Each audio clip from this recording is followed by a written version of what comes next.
Prologue. Nararamdaman niya ang nag-aalab na init sa kanyang katawan. Tulad ng umaapaw na lava mula sa isang bulkan, at ang tanging makapagliligtas sa kanya ay ang lalaking nasa harapan niya. Mahigpit siyang kumapit sa malamig na balat na tila marmol, hinayaang manig ang kanyang likas na pagnanasa upang mabuhay hanggang sa tuluyan siyang sumuko sa anumang pagtutol. Ang sakit ay humalo sa sarap, unti-unting pumapailan lang, parang isang makulay na paputok na sumasabog sa kanyang isipan. Para siyang bangkang nag-iisa sa gitna ng naglalagablab na dagat. Umaangat, lumulubog, pilit naghahanap ng kalayaan. Hoy, gumising ka, malamig dito, baka magkasakit ka. Isang biglang bigat sa kanyang balikat ang gumising kay Luna. Napatitig siya, gulat at tuliro, sa nurse na nakatingin sa kanya ng may pag-aalala. Sa isang iglap, dumagundong ang kanyang konsensya, at namula ang kanyang mukha. Para siyang gustong lumubog sa lupa habang iniiwas ang tingin sa nurse dala ng matinding kahihiyan. Nakakapagtakang kahit gaano nakatagal ang lumipas, patuloy pa ring bumabalik sa kanyang panaginip ang gabing iyon. Ang mainit, maalab na gabing kasama si Yuan. Dahil sa sobrang kalasinggan, bahagya na lang ang natatandaan niya tungkol sa gabing iyon. Kung hindi lang, hindi niya alam kung paano haharapin si Yuan. Nang masiguradong gising na siya, inabot ng nurse ang mga papeles sa kanya. Nakalimutan mong kunin ang resulta ng iyong pregnancy check-up. Gusto ni Dr. Xander na bumalik ka ulit sa susunod na linggo. Mabilis na kinuha ni Luna ang ulat, ngumiti ng matamis, at maingat itong inilagay sa kanyang bag. Nasa ibang bansa pa si Yuan para mag-aral, pero babalik na siya ngayong gabi. Habang iniisip ang pagkikita nila, unti-unting bumigat ang dibdib ni Luna. Dahil sa liblib na lugar na kinaroroonan ni Yuan, hindi niya ito agad na kontak. At ngayon lang, 7 buwan na ang kanyang dinadala, saka pa lang niya na ipaalam ito sa kanya. Naalala niya ang gulat sa boses ni Yuan nang marinig ang balita. Napakagatlabi si Luna, hindi maipaliwanag kung bakit siya kinakabahan. Dahil lang ba sa pagiging sensitibo niya bilang isang buntis? O baka naman, hindi talaga kasing saya ni Yuan ang nararamdaman niya. Sabi ng doktor, normal lang ito. Karaniwan daw sa mga lalaki na hindi agad matanggap ang pagbabago, pero magbabago rin ang pananaw nila sa paglipas ng panahon. Pero, paano kung pati ang kasal nila, kailangan din niyang ipagpilitan? Ang matinding init ng araw ay bumungad sa kanya nang lumabas siya ng ospital. Hinaplos niya ang kanyang likuran habang dahan-daang lumakad. Paparanasan na siya ng taxi nang biglang may isang nakakasilaw na pulang sports car ang dumaan sa harapan niya mabilis at walang babala. Mabilis na kumabog ang puso ni Luna, at napatras siya ng ilang hakbang. Isang matinis na tunog mula sa preno ang umalangaw-ngaw, halos kasabay ng pagdaos-daos ng pulang kotse na bahagyang hamagod sa lelayan ng kanyang damit bago tuluyang huminto. Halos huminto rin ang tintig ng puso niya. Nang makaipon ng lakas, dahan-dahan siyang tumingin. At doon niya nakita ang isang babaeng bumaba mula sa sasakyan. Nakasuot ito ng hapit na pulang bestide, at buong kumpiyansang itinapon ang kulot niyang buhok sa likuran. Snow, baliw ka ba? Isang matalim na ngiti ang sumilay sa labi ni Snow. Naka-cross arms ito habang pabagsak na lumakad palapit kay Luna, tila naglalakad sa runway, bago tumayo sa harapan niya. Dahil sa taas ng kanyang takong, nakatingala si Luna habang si Snow naman ay nakatitig pababa sa kanya ng may matinding paghamak. Ano, natatakot kang mapatay ko ang bastardo sa tiyan mo? Mabilis na hinawakan ni Luna ang tiyan niya at umatras, titig na titig sa babae sa harapan niya. Snow Windsor, huwag mo akong subukan. Alam niyang matagal na silang magkaaway, pero hindi niya akalaing kayang magsalita ni Snow ng ganito kabangges. Ako pa ang lumampas sa limitasyon. Tumawa ng malamig si Snow. Ikaw itong naglasing, nakipag one night stand sa kung sinong lalaki, tapos gusto mong ipasa kay Yuan ang bata. Ang kapal naman ng mukha mo, Luna. Nanlaki ang mata ni Luna. Anong pinagsasasabi mo? Huwag mong sabihing naniniwala ka pa rin na si Yuan talaga ang lalaking kasama mo noong gabing iyon. Muling tumawa si Snow, puno ng panunuya. Palagi mong sinasabi na kilalang kilala mo si Yuan, na kayo ang childhood sweethearts, pero ni hindi mo alam ang tunay niyang pangangatawan. Parang binuhusan ng malamig na tubig si Luna. Kahit natirek ang araw, pakiramdam niya ay nanlalamig ang buo niyang katawan. Oo nga, ang lalaking kasama niya noong gabing iyon. Akala niya noon, lumaki lang ng husto ang pangangatawan ni Yuan. Ngunit ngayon, sa malisyosong pahiwatig ni Snow, biglang bumalik sa kanya ang katotohanan. Ang lalaking iyon, hindi si Yuan. Sasabihin ko na lang ng diretso. Noong gabing iyon, uminom ka ng alak na may halong konting droga, at bilang kabutihang loob, nakahanap ako ng 2 matitikas na lalaki para sa iyo upang masiyahan ka. Sino ba ang mag-aakalang magiging ganon kakalasing? Pumasok ka sa kwarto ng isang hindi kakilalang lalaki, at wala nang pakialam na, puno ng disgust ang tono ni Snow. Mabait na tao si Yuan kaya natakot siya na baka hindi mo kayanin ang katotohanan, kaya sinabi na lang niya na siya ang kasama mo ng gabing iyon. Ikaw, nanginginig sa galit si Luna.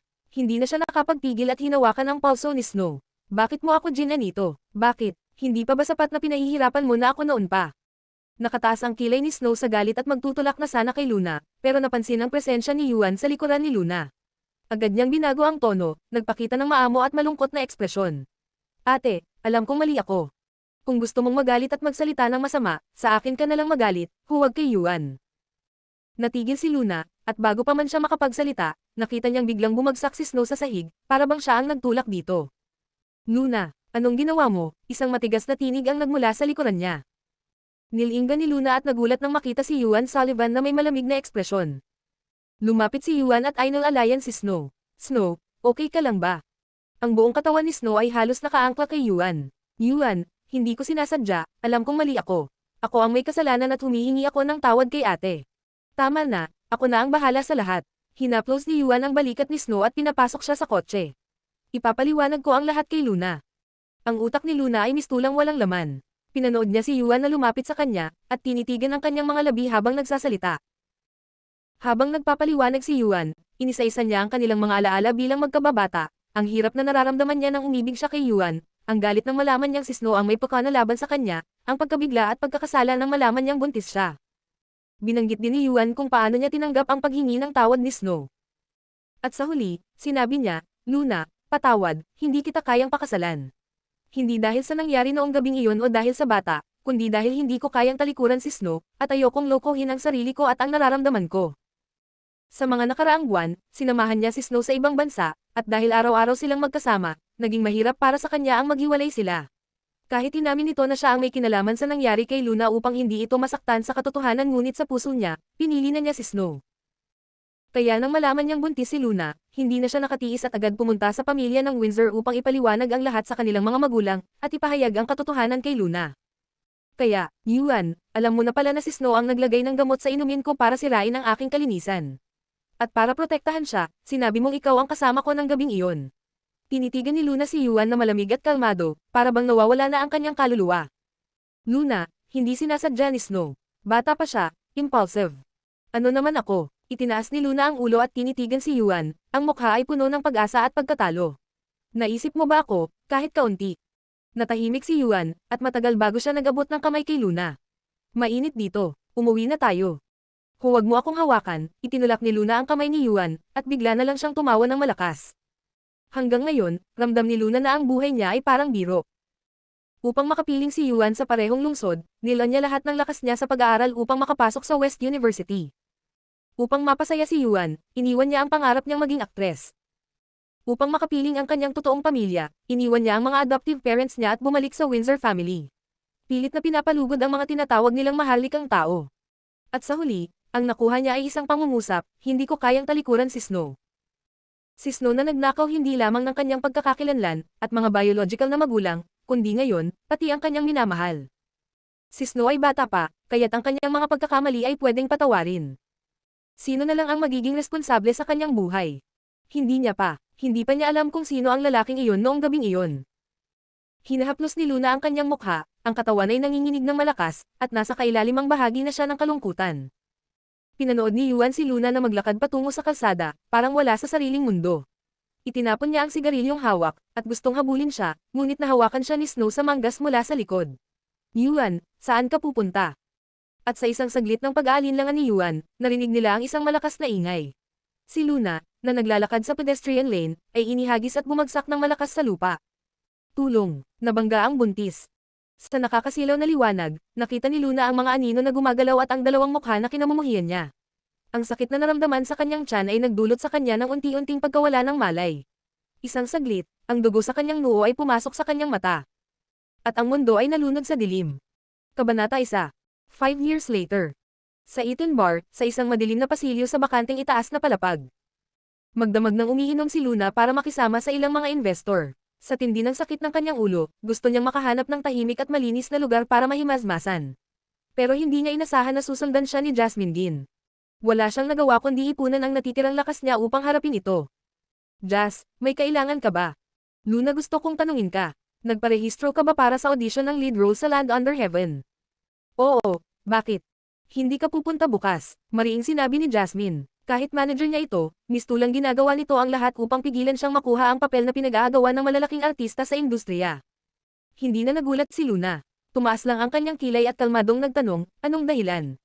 Nagdesisyon ka ng mag-isa at lumihis sa plano ng kumpanya, tapos may gana ka pang magtanong kung bakit. Matigas ang boses ni Jasmine. Hindi mo ba alam na inayos na ng kumpanya ang audition para kay Snow? Bahagyang ngumiti si Luna. At ano naman ang kinalaman nito sa akin? Si Snow ba ang nag-utos sa'yo na pigilan ako? Huwag mong sabihin na natatakot siyang maaga ko ang role niya. Hindi nga ako sikat, di ba? Ikaw, aagaw ng role ni Snow. Napakalakas ng loob mo. Huwag mo nang pag-aksayahan ng oras ang sarili mo. Alam mo bang nag-invest ng 30 milyon ang pamilya Windsor sa pelikulang ito? Siguradong si Snow na ang makakakuha ng papel. Kung sigurado na, bakit ka natatakot? Dahil ako ang manager mo, kailangan mong sumunod sa akin. Sabi ni Jasmine na parang iyon ang batas. Napangisi si Luna. Aba, alam mo palang ako ang alaga mong artista. Luna, wala akong oras makipagtalo sa'yo. Kung ayaw mong makinig, huwag mo akong sisihin kung gumamit ako ng puwersa. Pagkasabi noon, bago pa makapag-react si Luna, isang matinding tulak ang naramdaman niya mula sa likuran. Hindi siya nakapaghanda, kaya napasok siya sa isang storage room sa sulok. Kasabay nito, kinuha rin ang kanyang cellphone. Bang! Malakas na bumagsak ang pinto at unti-unting lumayo ang mga yabag sa labas.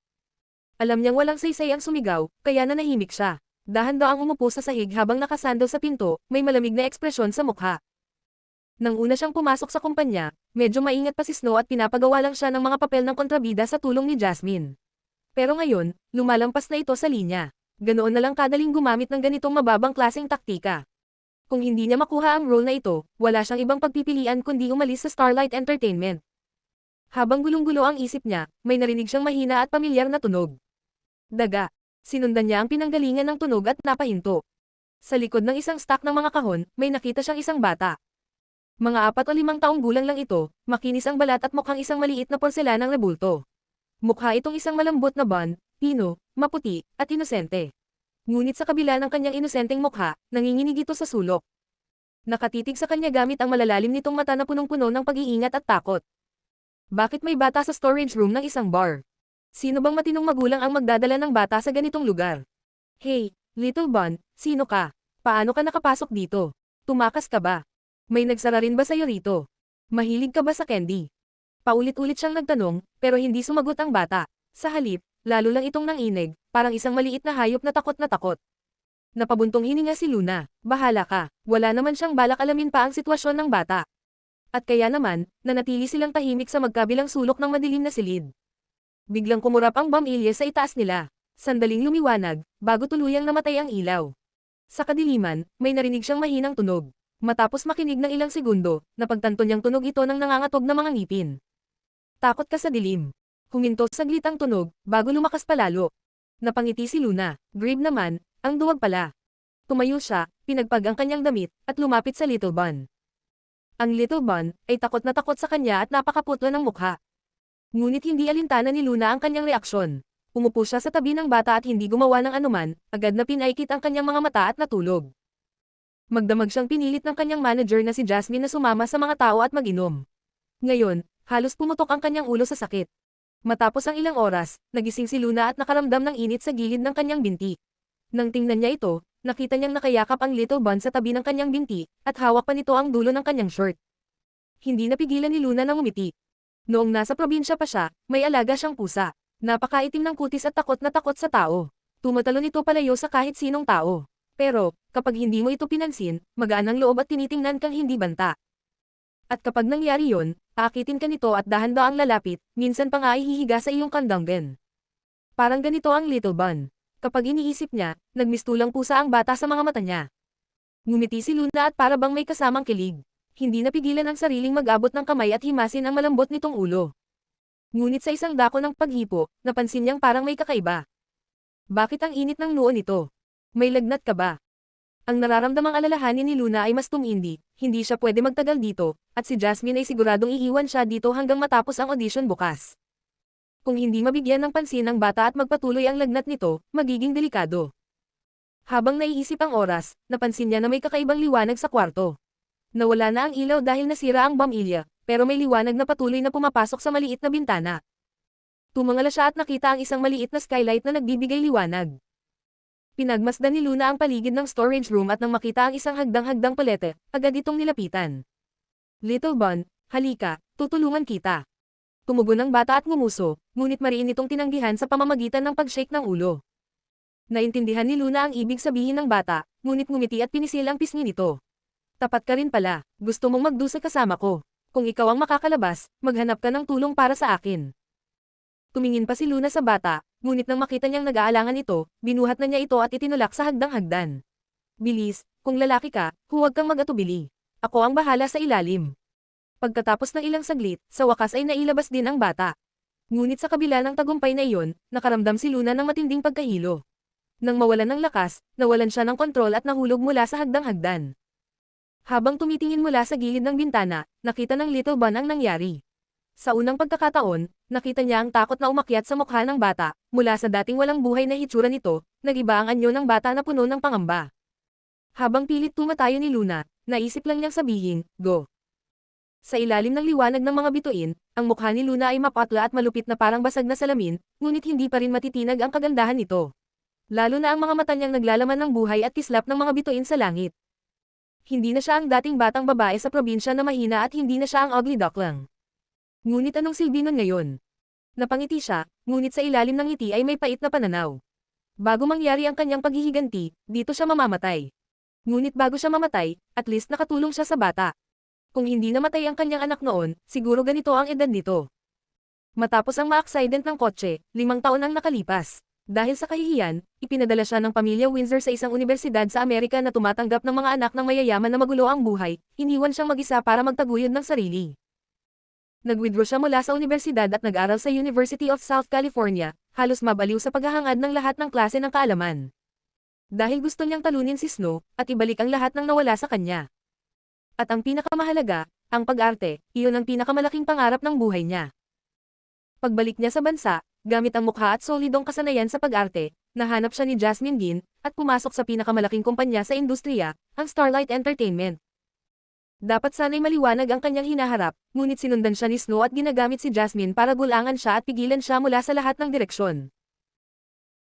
Kabanata 2. Kasabay ng mga pangyayari sa reception room ng Eaton Bar, mabigat ang hangin sa paligid. Nakatayo ang boss ng bar, ang mga manager, security, at lahat ng kaugnay na staff, sa isang linya, lahat ay puno ng takot. Ang mga mukha nila ay nagpapakita ng matinding kaba, parang anumang oras ay may malaking sakuna silang haharapin. Dahil ang anak na lalaki ni Lucas Ford, ang mahalagang anak ng Ford Corporation, ay nawawala sa kanilang bar. Sa sofa, malamig ang mukha ni Lucas, tulad ng isang estatwa ng yelo, wala ni isang emosyon ang makikita. Subalit, ang bigat ng presensya niya ay damapo sa bawat isa, dahilan upang manghina ang mga tuhod ng mga tauhan at pamatak ang mga pawis sa kanilang noo na parang ulan. Walang sino man ang naglakas loob magsalita. Isang binatang lalaki ang nakaluhod sa harap niya, puno ng luha at sipon ang mukha. "Kuya, pasensya na. Lahat ng ito ay kasalanan ko. Hindi ko sana dinala si Little Treasure sa bar. Kung may nangyaring masama sa kanya, hindi ko na kayang mabuhay pa." Pagkatapos niyang magsalita, isang malakas na sipa ang tumama sa kanyang dibdib. Ang tunog ng pagbasag ng buto ay nagdulot ng kilig sa katawan ng lahat, at ang bawat isa ay napatigil ng kaunti. Hinawakan ni Lucian ang kanyang dibdib at umubo ng malakas, bago siya agad na gumapang pabalik at muling lumuhad ng tuwid. Habang nangyayari ito, ang mga magulang nila ay nasa ibang bansa pa, at hindi pa naririnig na nawawala si Little Treasure. Kung malaman nila ito, tiyak hindi matatapos sa isang sipa mula sa kanyang nakakatandang kapatid, baka pati balat niya ay matanggal. Ang puso ni Lucian ay tila naging abo, puno ng kahihiyan. Bigla, may narinig silang katok sa pinto ng reception room. Binuksan ito ng mismong boss ng bar, na pinakamalapit sa pinto, at nakita niyang walang tao sa labas. Pero habang siya'y nakatungo, nagulat siya nang makita ang isang bata, Little Prince. Si Little Treasure. Diyos ko, Little Treasure, ang mahalagang anak ni Tito. Saan ka nagpunta? Dali-daling tumayo si Lucian mula sa sahig at niyakap si Little Treasure, sobrang emosyonal na napaiyak. Ang mga tao sa kwarto ay nagpakita ng mga ekspresyon ng kaligtasan mula sa kamatayan. Naglakad si Lucas ng ilang hakbang patungo sa pinto, at hinablat ang kwelyo ni Lucian at itinulak siya palayo. Lumuhad siya sa harap ng kanyang anak, ano ang nangyari? Pagkakita ni Little Treasure na malapit na si Lucas, agad niyang hinawakan ang kamay ng kanyang ama at sabayang turo sa isang direksyon, na parang gustong magsabi ng, "Halika." Nang makalapit si Lucas, naamoy niya ang matapang na amoy ng alak mula sa katawan ng bata. Ngunit may isang bahid ng amoy na tila bulaklak na sumibol sa glacier. Ang malamig na bango ay may kakaibang pamilyaridad, na nagdulot sa puso niya ng hindi inaasahang kabog. Nakatingin si Lucas kay Little Treasure, ngunit hindi siya gumalaw. Tumuro si Little Treasure sa isang direksyon at nagbigay ng mahihinang tunog na tila nag-aalala. Kinuha ni Lucas ang anak at agad silang naglakad patungo sa direksyon na tinuturo ng bata. Nakatingin naman ang mga tao sa likod, kasama na si Lucian, at nagpalitan ng mga titig bago sumunod. 5 minuto ang lumipas, tumigil sila sa harap ng isang storeroom sa top floor. Inilihis ni Little Treasure ang kanyang katawan mula sa tatay at mabilis na kinalampag ang pinto ng imbakan, halatang nagmamadali at puno ng pagkabahala. Little Treasure, anong nangyayari? Anong nasa loob? Nalilitong tanong ni Lucian. Sumagot si Lucas na parang walang pakialam, buksan ang pinto. Oo, oo, oo. Tumanggo ang boss ng bar, pagkatapos ay tinawag ang manager na babae sa kanyang tabi. Manager Yen, anong hinihintay mo? Buksan mo na ang pinto. Nasaan ang susi? Buksan ang pinto. Nabigla ang manager na babae. Nako, nandoon pa si Luna. Pinanggako niya kay Jasmine na hahayaan siyang manatili roon hanggang matapos ang audition. Ngunit paano siya tatanggi kay Mr. Lucas Ford at sa boss niya? Hindi siya makatanggi. Nanginginig siya sa takot pero kailangan niyang ibigay ang susi upang buksan ang pinto. Pagbukas ng pinto, nakita nila si Luna na nakahiga sa sahig, walang malay. Anong nangyayari? Bakit may babae dito? Sumabog ang galit ng boss. Hindi ko alam. Wala namang tao dito nung huling tingin ko. Pinipigilan ng manager na babae ang kanyang konsensya at ipinaliwanag. Agad, ay rescue na yung babae. Nang magsimulang lumapit ang iba kay Luna, mabilis na hinarang ni Little Treasure ang katawan niya sa ibabaw ni Luna, ang mukha'y puno ng galit at hindi pinayagan ang sinuman na lumapit. Presidente Ford, ito, wala nang magawa ang may-ari ng bar, hindi niya maintindihan kung paano nangyari ang sitwasyong ito. Malamig na tiningnan ni Lucas ang babaeng manager na may guilty na ekspresyon, pagkatapos ay nilinggan ang hagdan sa ilalim ng skylight sa kisame, na sapat ang laki para makadaan ng isang bata. Halos mahulaan na niya kung ano ang nangyari. Iwinagayway niya ang kamay at pinapaalis ang lahat, saka lumapit at kinuha ang babae sa kanyang mga bisig. Habang hawak niya ito, bumalik ang malamig na amoy na naramdaman niya kanina, at ngayon ay mas ramdam pa. Nang makita ni Little Treasure na kinuha ni Lucas ang babae, hindi siya tumutol, pero makikita sa mukha niya ang hindi pagkadisgusto. Para bang nagsasabing kung hindi siya maliit, siya na sana ang mag-aalaga sa babae. Sa First People's Republic Hospital sa West City. Nang magising si Luna, kinabukasan na. Pagdilat ng mata, nakita niyang may isang lalaki na nakaupo sa isang upuan malapit sa bintana. Nakadekwatro ang mga binti, nakasuot ng slim fit na suit na nagpapakita ng malapad niyang balikat at manipis na bewang. Nakakamisete siya na may mga butones hanggang itaas ng kwelyo. Bahagyang tinatamaan ng sinag ng araw, ngunit tila nababalot ang katawan niya ng lamig. Ang itsura niya ay parang isang hari mula sa nakaraang panahon. Napansin ng lalaki na tinitingnan siya nito, kaya inangat niya ang ulo at tiningnan niya ito ng malalim, parang matalim na titig na tumagos sa kanyang kaluluwa. Ang titig niya ay nakakatakot, parang isang matalim na kutsilyo na hinihimas ang bawat bahagi ng katawan niya. Para siyang nanginginig. Nagdesisyon si Luna na huwag magpatalo. Ayaw niyang magpadaig sa estrangherong ito at sa nakakainis niyang titig. Tanong siya, Ginoo, paano ako napunta dito? At nakita ba ninyo ang isang batang lalaki? Mukhang 4 o 5 taon, hindi mahilig magsalita, maputi, malambot at cute. Cute. Itinaas ng lalaki ang kilay sa kanyang sinabi at saka tinignan ang gawing kanan niya. Ang tinutukoy mo ba ay si Little Treasure? Sinundan ni Luna ang tinutukoy niya at nakita ang isang batang natutulog sa maliit na kama sa tabi niya. Oo, siya nga, ang pangalan niya ay Little Treasure. Huminga ng maluwag si Luna at tinapik ang noo ni Little Treasure. Wala na siyang lagnat. Hindi nagtagal mula nang matulungan niyang makatakas ang bata, nagsimula siyang makaramdam ng konting panghihinayang. Ang bata ay napakabata pa at may lagnat sa isang magulong lugar tulad ng bar, paano kung may nangyaring masama sa kanya? Tumingin siya kay Ice Statue. Kayo po ba ang? Nang lumabas ang mga salitang iyon, napagtanto ni Luna na hindi na niya kailangang itanong. Ang lalaki at ang bata ay halos magkakapareho. Malinaw na mag-ama sila. Sumagot ang Ice Statue, Ama. Hay, magandang babae, gising ka na. Ako ang tiyuhin ni Little Treasure. Bigla, lumapit ang isang malaking mukha sa kanya, kaya umatras siya ng kaunti hanggang makita ang mukha ng lalaki. Lucian Ford. Siya ang pangalawang anak ng Ford Corporation, ang boss ng Glory World Entertainment, at isang kilalang playboy. Isa siya sa mga madalas mapag-usapan sa media kaysa sa ibang mga artista. Hinding-hindi niya malilimutan ang mukha nito.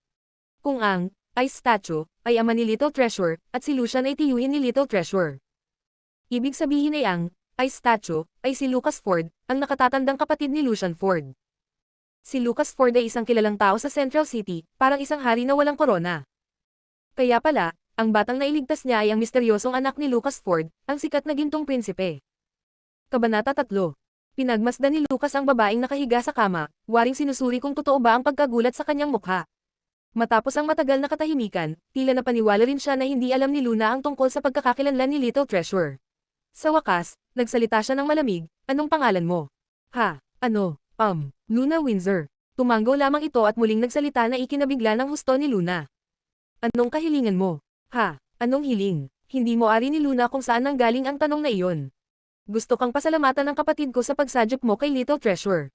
Sinabi niyang maaari kang humiling ng kahit ano." Si Lucian ay may ekspresyong parabang sinasabing, "Jackpot ka ngayon." Nang marinig iyon, mabilis na nag-isip si Luna bago maingat na sumagot, "Hindi mo na kailangang magpasalamat. Totoo ngang sinagip ko si Little Treasure, pero siya rin ang nagligtas sa akin. Kung hindi siya lumabas para humingi ng tulong, baka nakakulong pa rin ako roon hanggang ngayon. Kaya patas lang tayo." Bagamat maswerte siyang nailigtas ang munting prinsipe, paano naman siya magkakaroon ng lakas ng loob na tumanggap ng gantimpala? Ang mas mayayamang tao ay mas nagiging paranoid sa mga taong maaaring may masamang balak sa kanila. Lalo na't ang pinag-uusapan dito ay ang super yaman at makapangyarihang pamilyang Ford. Maswerte na nga siyang hindi siya pinagbibintangan na siya mismo ang nag-utos ng lahat ng nangyari. Hindi ba't kanina lang, parang tinitinangnan pa ni Lucas kung dapat ba siyang pagdudahan. Upang maiwasan ang anumang problema sa hinaharap, mas mabuting tapusin na lang ang usapan ng patas. Akala ni Luna na ayos lang ang sagot niya, ngunit nanatiling hindi maganda ang ekspresyon ni Lucas, dahilan para makaramdam siya ng kaba. May nasabi ba siyang mali? Bakit parang ang sama ng tingin nito sa kanya? "Kuya, huwag kang naman ganyan. Naiintindihan naming gusto mong suklian ang utang na loob, pero kung hindi alam ng iba ang sitwasyon, baka akalain nilang gusto mong maghayganti." Hindi matiis ni Lucia na makita ang isang dalagang takot na takot, kaya sumingit siya upang basagin ang tensyon. Pagkatapos ay bumaling siya kay Luna, "Ayaw lang talaga ng kapatid ko na may utang na loob siya sa iba. Kaya humiling ka na lang. Huwag ka nang mahiya. May mga taong pinipilit pang humiling." Napangiwi si Luna, "Hindi ako nahihiya, sinasabi ko lang ang totoo. Kung hindi kayo naniniwala, pwede niyong." "Hindi na kailangan." Malamig at diretso ang sagot ni Lucas. May bakas na ng pagkainip sa kanyang mukha. Si Lucian ang nagpaliwanag, "May CCTV sa stockroom ng bar. Napanood ko na, pumasok si Little Treasure doon ng kusa. At tungkol naman sa'yo, inamin na ng manager ng bar na siya ang nagkulong sa'yo. Kaya huwag kang mag-alala, hindi ka namin pinaghihinalaan. Dahil sinagip mo si Little Treasure, humiling ka na lang." "Ayos, balik na naman tayo sa umpisa." Wala nang nagawa si Luna. Sa ilalim ng matalim na tingin ni Lucas, lakas loob niyang sinabi, "Paano kung, pera na lang?" Ang mayayaman naman, mahilig namang tapusin ang usapan sa pamamagitan ng pera, di ba? Siguradong isa si Lucas sa mga taong gustong tapusin ang problema sa pera. Kung hindi siya hihingi ng pera, baka isipin nilang may mas iba pa siyang gustong makuha tao, halimbawa. Pero sa halip na matuwa, lalo pang dumilim ang mukha ni Lucas. Halos maluha na si Luna. "Ano ba tong lalaking to? Kung may gusto kang sabihin, sabihin mo na. Hindi ka mamamatay kung magsasalita ka ng maayos." Si Lucian, na tila tagapagsalita ng kanyang kuya, ay napaubo bago nagsalita, "Sa tingin ng kuya ko, masyadong insulto kung pera lang ang ibibigay niya sa'yo." Sa isip ni Luna, okay lang. Insultuhan mo na lang ako sa pamamagitan ng pera. Dahil sa kakaibang sitwasyon ng pamilya Ford, hindi niya talaga maisip kung ano ang dapat niyang hilingin. Halos mauwi na sa deadlock ang usapan nang biglang magsalita si Lucas. "Pakasalan mo ako." Nanigas si Luna sa narinig.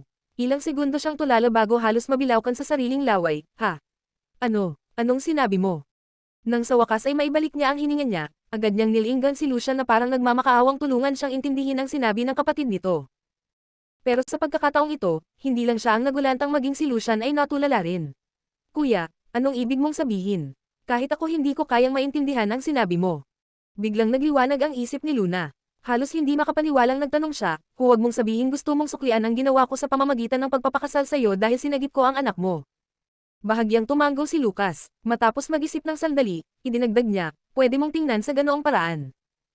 Pakiramdam ni Luna ay parang nasa panaginip siya habang nakatitig sa lalaking parang yelong walang emosyon, na walang kahirap-hirap na nagsabi ng isang nakakagulat na bagay. Mahina niyang hinawakan ang kanyang noo, "Doktor, nasaan ang doktor?" Pakiramdam ko'y natamaan ang ulo ko sa pagbagsak, mukhang nagkakaroon ako ng mga guni-guni. Sa tabi niya, inosente ang ekspresyon ni Lucian. "Hindi naman ako nahulog pero parang may tama na rin ang utak ko."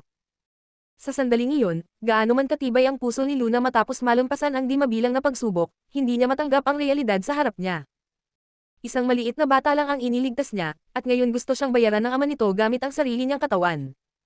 Kung ibang lalaki lang ito, ayos lang. Kung sobrang gwapo naman, maaari pa niyang ituring na isang romantikong kwento. Pero ang pinag-uusapan nila ay si Lucas. Si Lucas Ford. Sa hitsura, masasabi naman niyang may hitsura siya, pero anong klase ng tao si Lucas? Siguradong nakakita na ito ng daan-daang walang kapantay na kagandahan. Kung nagustuhan lang siya nito, baka hindi na siya ganoong magulat. Kung gusto lang siyang paglaruan matapos makita ang mukha niya, maiintindihan pa niya. Pero ang sinabi nito ay, pakasalan mo ako. Ito na ang tunay na horror story. Ang pinakanakakagulat sa lahat. Hindi ka ba, bakla? Walang preno niyang naibulalas. Buhahaha, halos mahulog sa kakatawa si Lucian. Samantala, dumilim ang mukha ni Lucas na parang nasunog na kaldero. Agad na bumalot sa buong silid ang nakakapasong presensya niya. Matapos ang mahabang katahimikan, sa wakas ay nagawa ni Lucian na pigilan ang kanyang tawa. Kung bakla ang kuya ko, saan galing si Little Treasure? Edi surrogacy, artificial insemination. Sagot ni Luna na parang napaka-logical ng iniisip niya. Kung bakla ang kuya ko, bakit niya gustong bayaran kagamit ang sarili niyang katawan? Para pagtakpan ang totoong sekswalidad niya. Hahaha, bro, hindi na kita matutulungan dito. Napatingin si Luna sa dalawang magkapatid at nagdududang bumaba ang tingin niya mula ulo hanggang paa ng dalawa. Narinig ko rin kasi, na kayong dalawa. Umubo si Lucian sa pagkagulat hanggang sa muntik na siyang mabilawkan. Ano, huwag naman, grabe naman yung taste na yan. Kahit na masyado akong gwapo para sa mundo at pwedeng-pwede ako sa parehong lalaki't babae. Sa sandaling iyon, tumayo ng dahan-dahan ang lalaking nasa sentro ng bagyo. Ang mahahaba niyang binti ay marahang lumakad palapit kay Luna. Lucian, ilabas mo si Little Treasure. Ha, kuya, anong gagawin mo? Maingat na inayos ni Lucas ang cuff ng kanyang manggas bago malamig na sumagot, patutunayan ko kay Miss Windsor ang tunay kong sekswalidad. Nang makita ang madilim nitong ekspresyon at ang matalim nitong tingin na parang gusto siyang lumunin ng buo, napaatras si Luna sa kama hanggang sa mahulog siya pababa. Mabilis siyang sumiksik sa likod ni Little Treasure, handa nang tumalon sa ilalim ng kama kung kinakailangan. Mr. Ford, hindi ako ang nagsimula nito. Narinig ko lang to kung saan. Bakit hindi niyo tanungin kung sino ang nagsimula ng chismis? At isa pa, hindi niyo na talaga ako kailangang pasalamatan. Kung talagang gusto niyo akong pagbigyan ng isang kahilingan. Ang hiling ko ay huwag niyo na akong pilitin pang humiling. Pasensya na, may mahalaga akong audition mamaya. Kailangan ko nang umalis, magkita na lang tayo kung nakatadhana, okay. Mabilis niyang dinagsa ang kanyang mga salita at nagmadaling umalis. Ngunit bago pa siya makalayo, dumagundong ang malamig na tinig ni Lucas mula sa likuran niya. Sa tingin mo papayagan kitang umalis? Nanlamig ang buong katawan ni Luna. Ito na ang katapusan ng buhay ko. Pagkalipas ng ilang segundo, sa gitna ng kanyang kaba, inabot sa kanya ni Lucas ang isang papel at panulat. Maaari bang sulatan mo ng mensahe si Little Treasure? Para hindi siya mag-alala kapag nagising siya. Tuldok, ganun lang. Buhay pa ako. Oo, walang problema, kahit 10,000 salita pa. Laking ginhawa ni Luna habang mabilis na sinulat ang mensahe. At matapos niyang magsulat, bago pa may mangyaring kakaiba, mabilis siyang tumakbo palabas. Habang pinapanood ng lalaki ang papalayong figure, may lalim ang tingin niya parang isang mandaragit na natataka na ang kanyang biktima. Nang tuluyang mawala si Luna, agad na lumapit si Lucian sa kanyang kuya na may kinikilig na ekspresyon. Kuya, nananaginip ba ako? Gusto mo talaga si Luna? 32 taon ka na. Akala ko matatapos na ang pasensya mo at hindi ka na magkakagusto sa kahit sinong babae. Maging ako, na kapatid mo, nagduda na kong. Bago pa niya matapos ang sinasabi niya, malamig na siyang pinukol ng tingin ni Lucas, tumahimik ka. Okay. Si Lucian, na puno ng katanungan, ay halos di mapakali sa sobrang kuryosidad. Gusto pa niyang magtanong ngunit minabuti na lamang niyang manahimik. Kabanata 4. Rush hour noon kaya napakabigat ng trapiko. Nang makarating si Luna, huli na siya. Habang lumalabas mula sa gusali ng audition sina Jasmine at Snow, abot nga ang kanilang mga ngiti. Pinalibutan sila ng mga taong bumabati sa kanila. Mula sa malayo, nakita ni Snow si Luna na pawis at nagmamadaling tumakbo papasok ng gusali. At tulad ng 5 taon na ang nakalipas, ganoon pa rin ang tingin niya kay Luna. Tingin ng isang Diyos ang nakatingala sa isang langgam. Sa likod niya, nag-iiwan ng alikabok, mayabang na sumakay si Snow sa kanyang minivan at umalis. Samantala, mabilis na tumakbo si Luna papasok ng gusali. Hindi pa huli. Bigla siyang napatigil ng mabangga niya ang isang grupo ng mga taong masayang nag-uusap habang naglalakad palabas. Sila ang mga panel judges para sa audition ng Land Under Heaven. Pasensya na po, nahuli ako. Taos pusong yumoko si Luna. Dahil hinarang niya ang kanilang daraanan at bigla silang napatigil, nagpalitan ng tingin ng ilang hurado halatang naiinis. Walang may gusto sa mga taong hindi marunong dumating sa tamang oras. Diretsong sinabi ng assistant director, tapos na ang audition. Ano pang silbi ng pagmamadali mo? Ang mga kabataan ngayon, pabaya na talaga. Hindi po ako nandito para sa lead role. Mabilis na sagot ni Luna. Oh, hindi ka para sa female lead. Ano ang in-audition mo? May interes na tanong ng screenwriter. Nandito po ako para sa supporting female lead, bilang Gongsun Lee. Ayon sa pagkakaalam ko, hindi pa po kayo nakakahanap ng tamang artista para sa papel na ito sa huling audition. Itinaas ni Luna ang kanyang ulo, hindi pa man nakakabanggit ng sagot ang screenwriter. Sa sandaling iyon, tahimik na namayani ang paligid sa loob ng 5 segundo. Maging ang mahigpit na assistant director ay tila napahanga. Sa kanyang harapan, isang dalaga ang nakatayo, may mapupulang labi, mapuputing ngipin, mahabang buhok na abot baywang, at isang pulang bestide na lalong nagbigay diin sa kanyang kagandahan sa halip na lumunin ito. Walang anuman siyang nakatayo roon, pero parang nasa loob siya ng isang kagubatang balot ng mist. Isang mahiwagang espiritu na may 1,000 taong pagninilay. Isang pares ng mata na may kakayahang bihagan ng sinuman, mahuhulog sa isang walang katapusang tagsibol ng alindog. Sa kabila ng kanyang anyong espiritu, siya rin ay parang isang diwata hindi pa kailanman natapakan ng mundo. Napukaw lamang ang lahat mula sa tila panaginip nang sa wakas ay nagsalita si Director Gozon. Ano ang pangalan mo? Luna Windsor po, mahinahong sagot niya. Nagpalitan ng tingin sina Director Gozon, ang assistant director, screenwriter, at producer. Pagkatapos, muling nagsalita ang direktor, parang pamilyar ka, isa ka sa mga artista ng Starlight, hindi ba? Pwede ka nang umuwi at maghanda. Sa'yo na ang supporting female lead. Aabisuhan ka namin sa simula ng shooting. Maraming salamat po, Direktor. Maghahanda po ako ng mabuti. Muli siyang yumuko bilang pasasalamat. Ang tanging target ni Luna ay ang supporting female lead. Sa loob ng 3 buwan, inaral niyang mabuti si Gongsun Lee. Ang kanyang katauhan, ang kanyang kasaysayan. At ngayong harap-harapan na, sapat ang isang tingin para mapahanga niya ang mga hurado. Sa kabutihang palad, sa kabila ng kanyang pagkalit, nagtagumpay siya. Pagkaalis ni Luna, huminga ng malalim si Director Gozon at natawang umiling. Ang tagal nating naghanap, pero nang huminto na tayo, saka natin nahanap ang perpektong artista. Ang baba ng tingin sa kanya ng Starlight Entertainment. Kung pagbabasehan lang ang mga nagawa niyang proyekto, hindi ko siya kinonsidera para sa lead role. Pero hindi ko akalaing mas maganda pa siya sa personal kaysa sa mga litrato niya. Ni hindi maitago ng screenwriter na si R.C. Lopez ang kanyang pananabik. Ang pinakamahalaga, ang aura niya. Ang titig niya kanina, sobrang akma. Si Gongsun Lee ay isang matuwid na general bago siya naging sanhi ng pagbagsak ng isang kaharian. Kayang maging marikit at mapanukso, ngunit hindi kailanman magiging bastos. Lahat ng ibang auditionees ay parang mga babaeng nagtatrabaho sa isang brothel. Halos sumabog ako sa inis.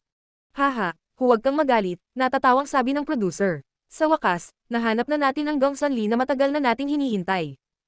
Samantala, sa West City, sa First People's Hospital. Sa loob ng VIP room kung saan nakakonfine si Little Treasure, gulong-gulo ang sitwasyon.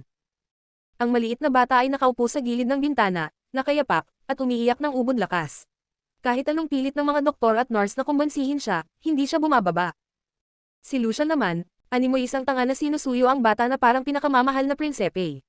Pero kahit anong gawin niya, deadma lang si Little Treasure. Dahil walang magawa, tinawagan niya ang kanyang kuya. Si Lucas ay kaka-rating pa lang sa kumpanya, pero sa sitwasyong ito, wala siyang ibang pagpipilian kundi bumalik. Brother, buti nandito ka na. Kanina lang, okay pa si Little Treasure, pero bigla na lang siyang nagwala. Anong nangyari? Tanong ni Lucas sa mababang boses. Hindi ko rin alam. Pagkagising niya, parang may hinahanap siya kung saan-saan. Inisip ko na baka si Luna ang hinahanap niya, kaya sinabi kong huwag na siyang maghanap kasi wala na ang pretty lady. Pagkasabi ko nun, bigla siyang nagwala. Alam kong gusto niya si Luna, pero hindi ko in-expect na ganito siya kaapektado. Matagal na rin mula noong huling beses na nagpakita si Little Treasure ng ganito katinding emosyon. Pagkarinig nito, dumiretso si Lucas papunta sa anak niya. Pero nung makita siya ng bata, agad itong umatras na parang nag-iingat. Kitang-kita sa mga mata nito ang pag-aalinlangan at pagtutol, kahit na ama siya, hindi siya basta susundin nito. Tumigil si Lucas sa 3 hakbang mula kay Little Treasure at mahinahong nagsalita. Nung sinabi ng tito mo na wala na siya, yun lang ang ibig niyang sabihin. Wala siyang sakit, kaya umuwi na siya. Hindi siya namatay. Hindi ito katulad nung umalis ang lola mo at hindi na bumalik. Naiintindihan mo.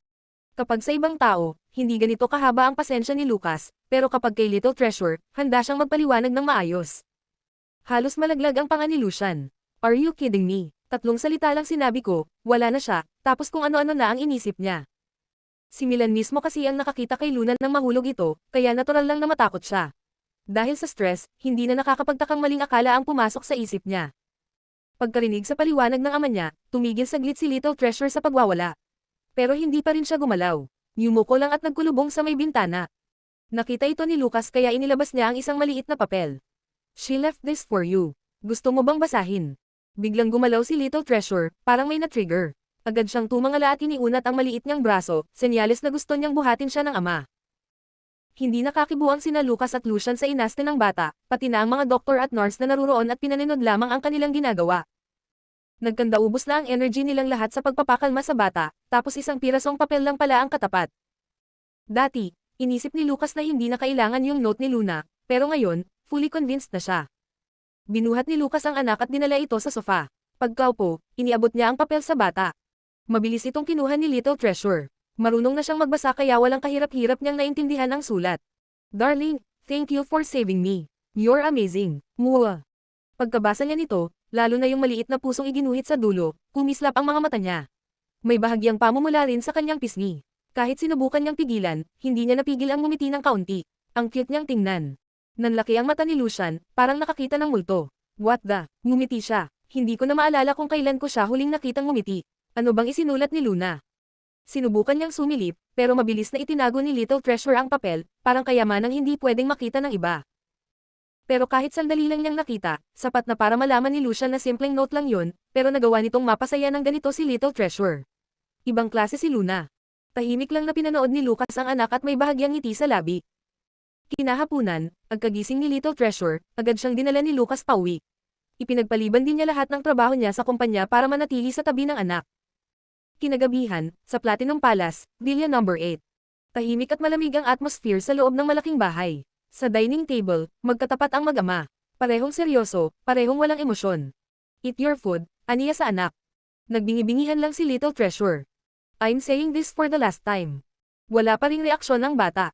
Do you think this childish hunger strike will work on me? Parang monk sa meditation si Little Treasure, tahimik at parang walang naririnig. Nagtagisan ng titigan ang dalawa. Makalipas ang isang oras, kinuha ni Lucas ang cellphone niya at tinawagan si Lucian. Send me Luna's address. At doon napatunayan na epektibo pala ang hunger strike laban sa kanya.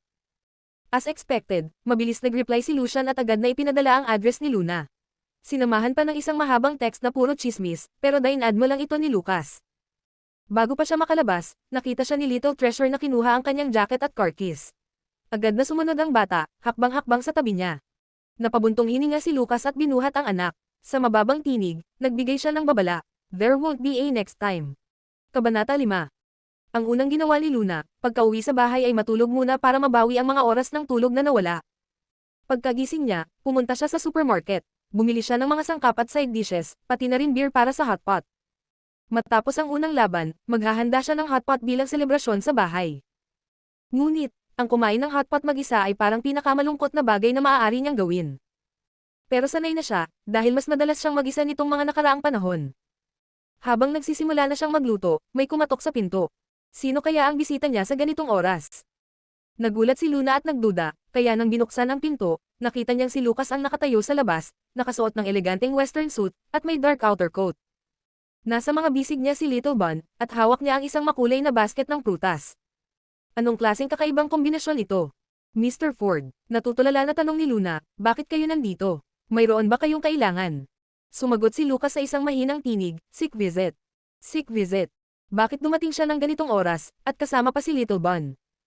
Maliit lang naman ang sugat niya, buhay na buhay pa siya at masigla. Sobra naman kayong magpakumbaba, Mr. Ford. Pasensya na sa kalat, pasok kayo. Hindi agad nakapag-react si Luna, kaya binuksan niya agad ang pinto at tinanggap sila, sabay linis ng kwarto. Pinagtatanggal ang kalat sa sofa at isiniksik ang mga damit sa ilalim ng kama. Upo po kayo kung saan man kayo komportable, gusto niyo bang uminom ng kahit anong inumin? Okay lang ba ang green tea o gatas? Habang abala siya sa pag-aayos, pilit niyang iniisip kung bakit sila dumaan. Ngunit wala siyang maisip, dahil ang utak ni Lucas Ford ay sobrang lalim. Kahit ano na lang, tumanggo si Lucas, na parang commander na tumugon sa isang sundalong nag-report ng sitwasyon. Wala nang magawa si Luna kundi ipagpatuloy ang pag-aasikaso, nagpainit ng green tea para kay Lucas at gatas naman para kay Little Bun. Mahirap mag-adjust sa kabila ng espasyo, pero umupo si Lucas sa maliit na sofa habang si Little Bun ay nakaupo sa tabi niya. Magkamukha ang mag-ama, hindi lang sa hitsura kundi pati na rin sa ekspresyon. Wala ni isang salita. Ang sitwasyon ay naging awkward. Si Luna ay halos maluha na habang nakaupo sa tapat nila. Anong meron sa dalawa? Ngunit sa kalagitnaan ng katahimikan, narinig ang mga tunog mula sa pot. Mabilis na nagsimula magumapaw ang amoy ng maanghang na sabaw. Para lang mabasag ang katahimikan, nagtanong si Luna, tapos na ba kayo kumain?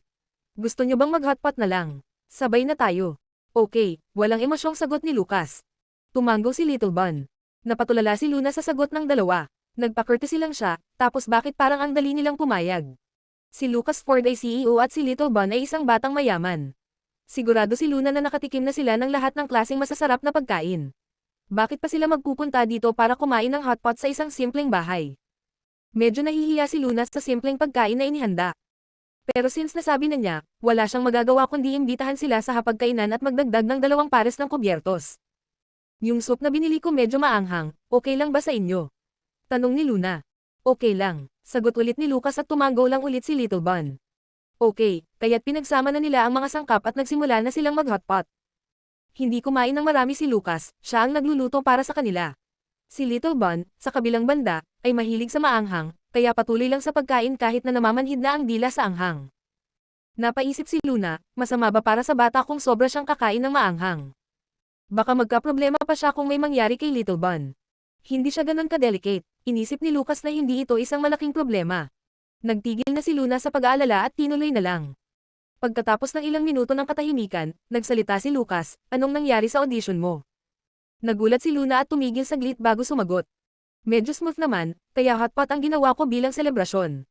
Itinaas ni Lucas ang baso na may lamang beer, congratulations. Hindi siya nakapag-isip na si Lucas Ford pa pala ang unang magpaparangal sa kanya. Dahan-daang itinapat ni Luna ang kanyang baso sa beer na hawak niya.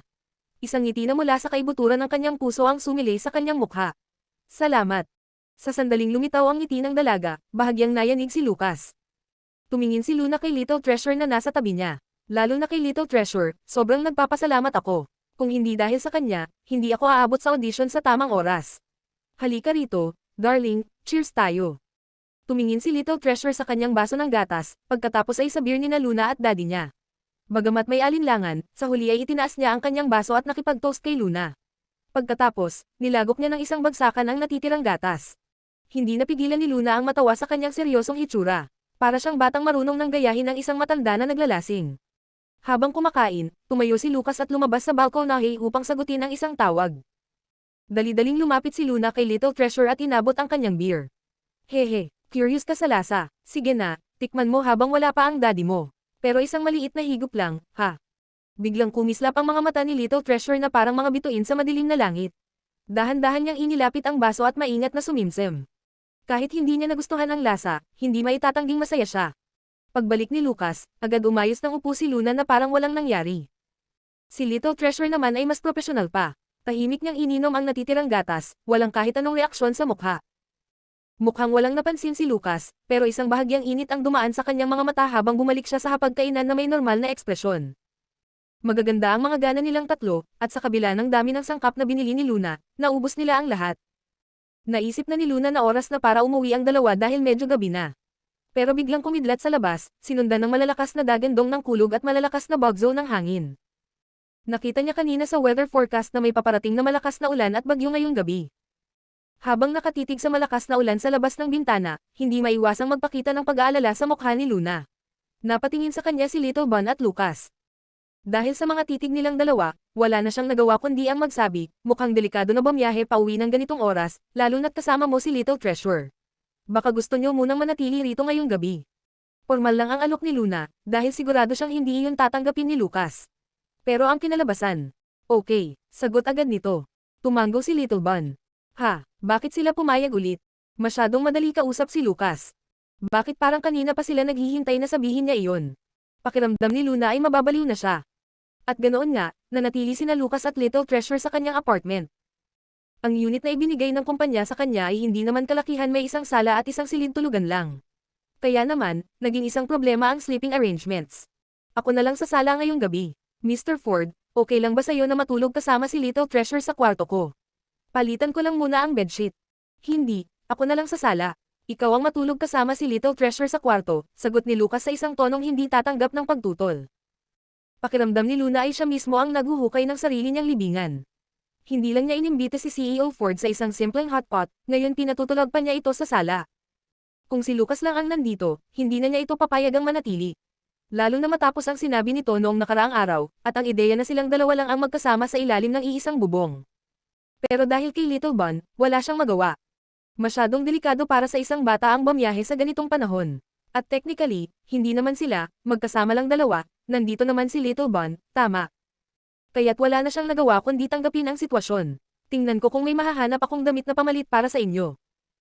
Pagkatapos maghalungkat ng aparador, sa wakas ay may nahanap siyang damit para sa kanilang dalawa. Kabanata 6. Nakahanap siya ng isang pares ng pajama na pambata, may disenyo pang Pikachu, na maaaring isuot ni Little Treasure. Nabili niya ito noon habang nagtatrabaho siya bilang part-timer at basta na lang itinambak sa aparador.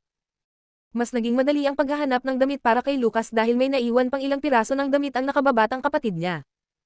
Matapos muling makasama ang kanyang mga tunay na magulang, palaging may bigat sa dibdib si Luna sa tuwing naiisip niya ang kanyang mga adopted parents. Pakiramdam niya ay parang pinagtaksilan niya ang mga ito, kaya hindi niya magawang humarap sa kanila. Bihira niya silang kontaken, at tanging ang nakababatang kapatid niyang si Theo ang madalas niyang kausap.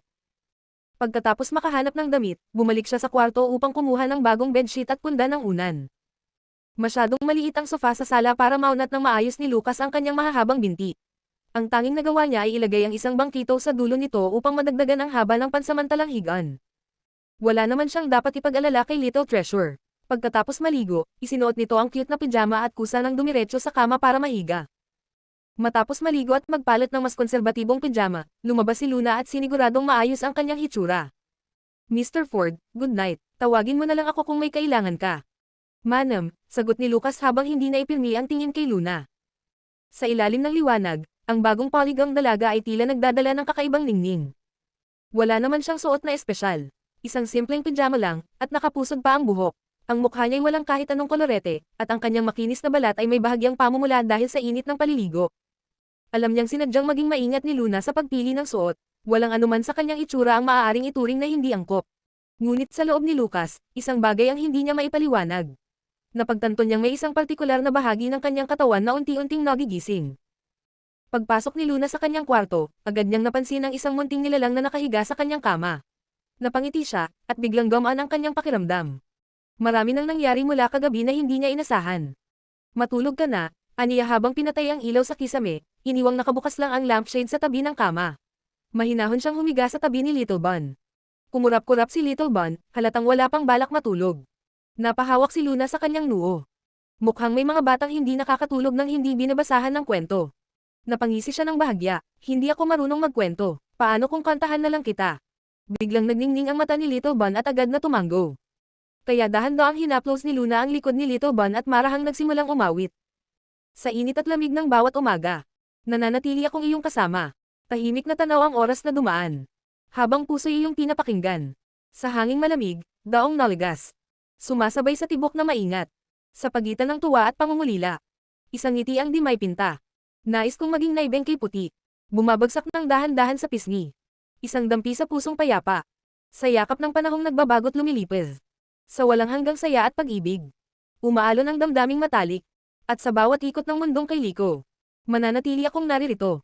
Biglang napahinto si Luna sa pagkanta. Sandali lang, ang kasunod na linya ay, pagsiping sa minamahal. Anak nang, hindi ba't medyo hindi ito angkop para sa isang bata? Dali-dali siyang umubo, nakalimutan ni tita ang kasunod. Kakantahan na lang kita ng ibang kanta, ha? Mabilis na tumango si Little Bun, hindi alintana ang pagbabago ng kanta. Napahilot sa sentido si Luna, nag-isip ng masangkop na awitin. Sa wakas, isang nursery rhyme ang pumasok sa isip niya. Jack and Jill went up the hill to fetch a pail of water. Jack fell down and broke his crown. And Jill came tumbling after. 3 beses niyang inulit ang kanta bago niya narinig ang mahihinang hilik sa kanyang tabi. Napabuntong hininga siya, mahirap palang magpalaki ng bata. Biglang napaisip siya tungkol kay Lucas Ford. Bilang isang single dad, paano niya nagagawang alagaan ng maayos si Little Bun? At sino nga ba ang ina ng bata? Bakit niya iniwan si Lucas pagkatapos manganak? Dahil ba hindi siya tinanggap ng pamilya Ford? O baka naman may ibang dahilan na hindi nakikita ng iba? Habang abala sa kanyang imahinasyon, dahan-daang pumikit ang kanyang mga mata at tuluyang nakatulog. Pero bandang hating gabi, biglang nagising si Luna dahil sa isang mahinang tunog na nagmula sa sala. Maingat siyang bumangon mula sa kama upang tingnan kung ano ang nangyari, lalo na't mahimbing ang tulog ni Little Bun. Pagbukas niya ng pinto ng silid, nakita niya si Lucas na nagsasali ng tubig sa baso. Hawak nito ang tiyan, at baka sa kanyang mukha ang pamumutla. Dali-daling lumapit si Luna. Mr. Ford, ayos ka lang ba? Walang problema. Kumikirot ba ang tiyan mo? Hindi sumagot si Lucas.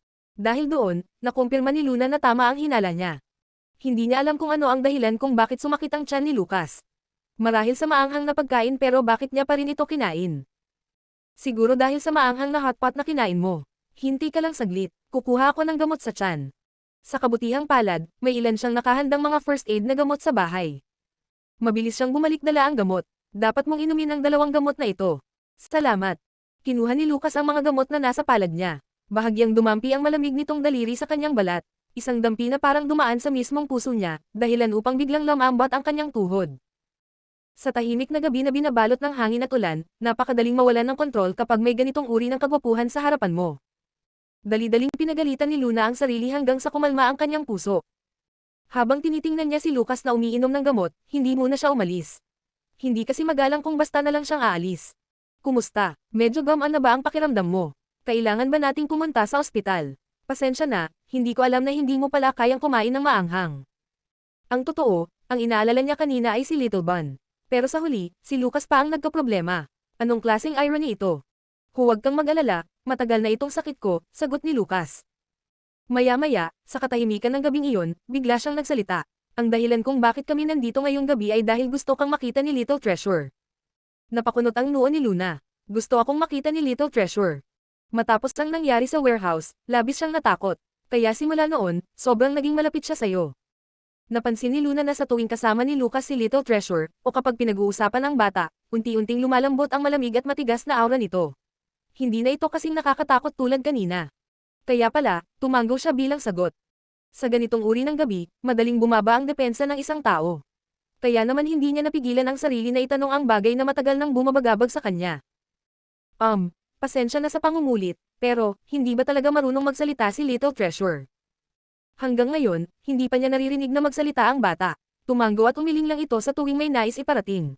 Hindi naman sa hindi siya marunong magsalita, mas tamang sabihin na ayaw niyang magsalita. May pinagdadaanan siya sa puso't isipan. Napakunot noo si Luna.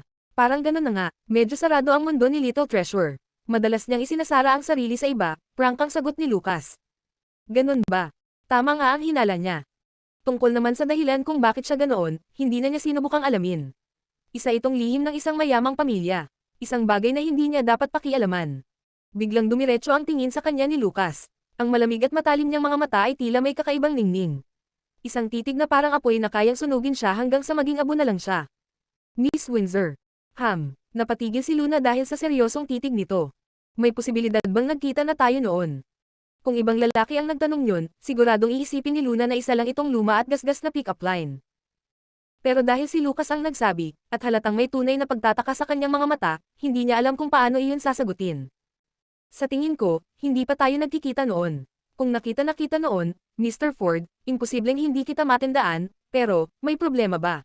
Kahit nagdududa, nanatili pa rin ang tiyaga sa kanyang tono. Sa estado niya sa buhay, imposibleng magkaroon siya ng ugnayan sa isang taong tulad ni Lucas Ford. Kahit noong tinuturing pa siyang anak ng pamilya Windsor. Wala naman, sagot ni Lucas habang unti-unting iniiwas ang tingin. Sa ilalim ng malalim na kulay ng langit sa labas ng bintana, may bahagyang lungkot sa kanyang mga mata. Mukhang bumibigat na ang atmosfera. Mr. Ford, kung wala ka ng ibang kailangan, mauuna na akong matulog. Tanong niya ng maingat. Parang nabasa ni Lucas ang nasa isip niya. Itinaas nito ang kamay. Wala namang kailangang madaliin. Umupo ka muna. Wala raw kailangang madaliin. Pero sa totoo lang, gusto na niyang mabilisang makatakas. Kabanata 7. Masunaring umupo si Luna na parang isang batang mag-aaral sa elementarya. Halatang gusto na niyang umiyak. Ainulalayan ni Lucas ang kanyang ulo gamit ang isang kamay. Natatakot ka ba sa akin? Sa dilim ng gabi, lalo pang nagmukhang mapanganib si Lucas, mas delikadong diablo kumpara sa malamig at matigas niyang anyo tuwing araw. Mabilis na umiling si Luna, tapos dahan-daang tumanggo. Sa buong kabisera, siguro wala namang taong hindi natatakot sa'yo, di ba? Nilero ng mga daliri ni Lucas ang baso habang mabagal na nagsalita, kaya ka natatakot sa akin, dahil takot din sa akin ang iba. Tumingin siya kay Luna at walang babalang nagtanong, kung ganun, bakit hindi mo na lang ako pakasalan, tulad ng gusto ng ibang babae? Dahil sa tanong na iyon, muntik nang mahulog si Luna mula sa kanyang upuan. Akala niya'y nakaligtas na siya sa delubyo kaninang umaga. Mali pala siya, masyado siyang naging kampante. Paano niya sasagutin ang ganitong klaseng tanong? Nanginginig niyang itinaas ang kamay. Bago ko sagutin yan, pwede bang magtanong muna ako? Tumanggo si Lucas. Sige. Bakit ako? Dahil ba sa pagiging malapit sa akin ni Little Treasure? Sa tingin ko, pansamantala lang yan. Kapag humupa na ang emosyon niya, magiging maayos din siya. Kahit pa manatili siyang ganyan, hindi mo kailangang gawin ito sa sarili mo, pigil hiningang pinayuhan siya ni Luna. na para bang inaakay ang isang batang naliligaw ng landas. Ibinaba ni Lucas ang hawak niyang baso at tiningnan siya ng diretso. Akala ko'y naging malinaw na ako noon, Miss Windsor. Pero kung hindi mo pa rin naiintindihan, hayaan mong ulitin ko. Ipagkakaluwag ko ang sarili ko sa iyo bilang kapalit ng pagsadyap mo kay Little Treasure. Dahil dyan mismo kaya hindi ko ito matatanggap, okay. Sigaw ni Luna sa kanyang isip. Ramdam niyang wala nang saysay ang makipagtalo pa sa kanya tungkol dito. Kaya gumawa na lang siya ng apologetic na ekspresyon. Mr. Ford, labis akong nagpapasalamat sa kabutihan mong ito, pero, labag sa loob ko ang magpakasal kahit kanino, kaya. Itinaas ni Lucas ang isang kilay. Ibig sabihin, gusto mo lang matulog kasama ako pero ayaw mong akuhan ang responsibilidad ng pagpapakasal. Oo, tama yan eksak, teka. Hindi yun ang ibig kong sabihin. Muntik nang lumuhad si Luna sa harapan niya. Diyos ko, pwede bang mas nakakatakot pa ang mga linya nitong taong to?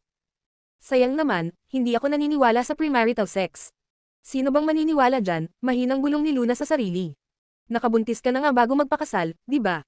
Waring lumutang ang tingin ni Lucas habang nakatanaw sa bintana. Aksidente lang si Little Treasure. Hindi ko alam kung sino ang kanyang ina. Bakit parang ang samang pakinggan nun? Biglang bumalik ang tingin ni Lucas sa kanya. So, inaalala mo na may anak na ako kaya ayaw mo akong pakasalan. Imposible, mabilis na sagot ni Luna. Tulad ng sinabi ni Lucas, halos lahat ng babae sa kabisera ay nangangarap na maging ina ni Little Treasure. Paanong mag-aalala siya tungkol doon? Kung ganun, bakit? Mukhang hindi siya tatantanan ni Lucas hanggat hindi siya nakakatanggap ng sagot na katanggap-tanggap para sa kanya. Napabuntong hininga si Luna at hinaplos ang noo, pagkatapos ay maingat na nagsalita, Mr. Ford, ang kasal ay hindi isang laro. Kahit pa ito'y bilang kabayaran sa utang na loob o ano pang dahilan. Ngayon pa lang tayo nagkausap ng ganito. Kilala mo ba ang pagkatao ko? Alam mo ba ang nakaraan ko? Mahalaga sa akin ang kasalukuyan. Wala akong pakialam sa nakaraan mo. Direktang sagot ni Lucas, matigas, matapang, at hindi matitinag. Ngunit sa sagot niyang iyon, biglang lumamig ang ekspresyon ni Luna. Pero para sa akin, bahagi ng pagkatao ko ang nakaraan ko. Hindi ko kayang putulin ang aking nakaraan para lang pakasalan ka. Nagmamadali niyang itinuloy, Mr. Ford, magkaibang landas ang tinatahak natin. Seryoso kong ipinapayo na kalimutan mo na ang ideyang ito. Sumunod ang isang mabigat na katahimikan. Inihanda na ni Luna ang sarili sa posibilidad na magalit ito dahil sa muling pagtanggi niya. Ngunit sa halip, kalmado lang na sinabi ni Lucas, naiintindihan ko. Sa wakas, nakahinga ng maluwag si Luna, mabuti kung ganun. Matutulog na ako, good night. Good night. Habang pinagmamasdan ng lalaki ang papalayong figure ni Luna, ang kanyang titig ay parang karagatang napakalalim. Hindi mahulugan ng tingin. Pero sa kailaliman nito, may isang bagay na hindi nagbabago, ang init na nagmumula sa pinakailalim ng dagat. Nang sumunod na umaga, nagising si Luna sa mababang tinig ng isang lalaki mula sa sala. Ibinaba ni Lucas ang kanyang cellphone nang marinig ang mga yabag sa likuran niya. Sa mahinahong tinig, nagtanong siya, nagising ba kita? Napatingin si Luna sa lalaking nasa harapan niya, nanlalaki ang mga mata sa gulat. Walang suot na pang-itaas si Lucas. Kaya nang bumukas ang pinto, ang unang tumambad sa kanya ay ang makinis na balat ng lalaki. Masyadong matindi ang epekto niyon. Mabilis niyang hinaplos ang ilong niya. Mabuti na lang at wala siyang nagawang kaiya-hiya. Tila hindi naman napansin ni Lucas ang kakaibang reaksyon niya. Sa halip, kalmado nitong dinampot ang kanyang damit mula sa sofa at isinuot iyon. Habang isinusuot niya ang kanyang pang-itaas, sinabi niya, may emergency sa trabaho, kailangan ko nang umalis. Pwede bang ikaw na ang gumising kay Little Treasure? Oh, sige. Agad na tumanggo si Luna at nagmamadaling tinungo ang silid ng bata. Pero hindi na niya kinailangang gisingin ito. Paglingon niya, agad niyang nakita ang isang maliit, malambot, at sobrang cute na Pikachu na nakatayo roon, nakatingin ng diretso sa ama nitong si Lucas, hindi man lang kumukurap. Kitang-kita sa mukha ng bata ang hindi kasiyahan. Little Treasure, magpalit ka na ng damit, sabi ni Lucas habang isinusuot ang kanyang coat. Ang naging tugon niya ay isang malakas na bang. Ang tunog ng pinto ng kwarto na mariing isinara. Walang awa. Napatigil na lamang silang dalawa sa inaste ng bata. Sinubukan ni Lucas buksan ang pinto, pero nakalok ito mula sa loob. Napatingin siya kay Luna, may susi ka ba? Nahihiyang umiling si Luna, meron, pero nasa loob ng kwarto. Napahawak si Lucas sa sentido niya bago nagsalita sa malamig na tinig. Milan Ford, bibigyan kita ng 3 minuto. Kung hindi ka lalabas, huwag mo nang asahang makakabalik ka rito. Lumipas ang 3 minuto, pero walang kahit anong tunog mula sa loob. Milan, lumabas ka. Kung hihintayin mo pang pilitin kita, hindi na ako magiging mabait. Still no movement. Walang balak ang Little Bun na bigyan ng kahit katiting na dignidad ang ama niya. Nakatayo lang si Luna sa gilid, pinipigil ang tawa. Mamaya pa naman ang pasok ko sa trabaho. Bakit hindi mo nalang hayaan si Little Treasure na manatili muna rito? Madilim na madilim ang mukha ni Lucas habang inilabas ang cellphone niya at may tinawagan. Muling sumilip si Luna sa kanya at napansing psychiatrist ang tinatawagan nito. Natigilan siya. Tatawag ng psychiatrist para lang sa ganitong bagay. Hindi ba parang oo naman iyon? Mahinang tumikim si Luna at nag-alok, paano kung ako na lang ang kumausap sa kanya? Sandaling nag-alinlangan si Lucas bago tumango. Lumapit si Luna sa pinto at maingat na nagsalita sa malambing na tinig. Little treasure, kailangan ko pang pumasok sa trabaho mamaya. Wala mag-aalaga sa'yo, kaya pwede bang sumama ka muna kay daddy? Tahimik pa rin sa loob. Ganito na lang, palitan tayo ng phone numbers para pwede tayong mag-usap kahit kailan. Pwede rin tayong mag-video call. May marahang tunog ng mga yabag mula sa loob ng silid. Kapag nahuli si tita, siguradong magagalit ang director namin. Ang tapang pa naman nun, kawawa naman kuhuho. Bumukas ang pinto. Handa na si Lucas sa isang mahabang laban, kaya hindi niya inaasahan ang mabilis na pagbukas ng pinto. Saglit siyang natigilan at napatingin ng may bahagyang pagtataka sa babaeng nasa tabi niya. Ilang pangungusap lang. Noon, nang magkulong si Little Treasure sa atik ng bahay, halos isang buong pamilya, lahat ng butler at maid, pati ang psychiatrist at isang negotiation expert ang kinailangan nilang tawagin. Sa huli, kinailangan pa nilang give-in ang pinto matapos ang isang buong hapon ng pakiusap. Pero kahit noon, hindi pa rin sila pinansin ng bata ng isang buong buwan. Walang alam si Luna tungkol sa nangyaring iyon. Ang iniisip lang niya ay sobrang bait ng batang ito. Binuhat niya ang little bun na tila miserable pero lumabas pa rin dahil ayaw siyang mapagalitan. Malambing niya itong pinuri, ang bait-bait mo naman, Little Treasure. Salamat, darling. Pagkarinig sa papuri, gumanda ang mood ng bata. Tahimik siyang nagabot ng maliit na papel kung saan may nakasulat na isang serye ng numero. Kinuha ito ni Luna, Phone number mo ba ito?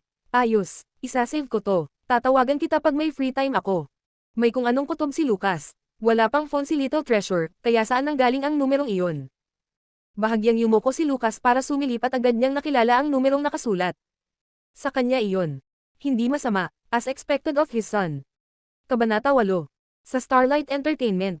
Galit na galit si Jasmine sa loob ng opisina. Si Luna ay nag-audition at nakuha ang papel bilang supporting female lead. Supporting female lead. Bahagyang napakunot ang noo ni Snow. Hindi ba dapat isang walang kwentang papel lang sa kung anong hindi kilalang pelikula ang ginagampanan niya? Paano pa siya nagkaroon ng oras para mag-audition para sa supporting female lead? Nagtaka rin ako, kaya nagtanong-tanong ako tungkol sa audition kahapon para sa lead female role. Sabi nila, paalis na ang mga hurado ng aksidente nilang makita si Luna. Bigla nilang naisip na bagay siya sa papel, kaya napagdesisyonan nila agad. Kaya pala sobrang maingat ka sa kanya. Mukhang totoo ngang mapanlin lang ang babaeng yan. Tapos na ang audition, pero nagawa pa rin niyang pabagsakin ang loob ng mga hurado. Hindi ko lang alam kung sino sa kanila ang sinubukan niyang akitin. Hindi na naglakas loob pang magsalita si Jasmine.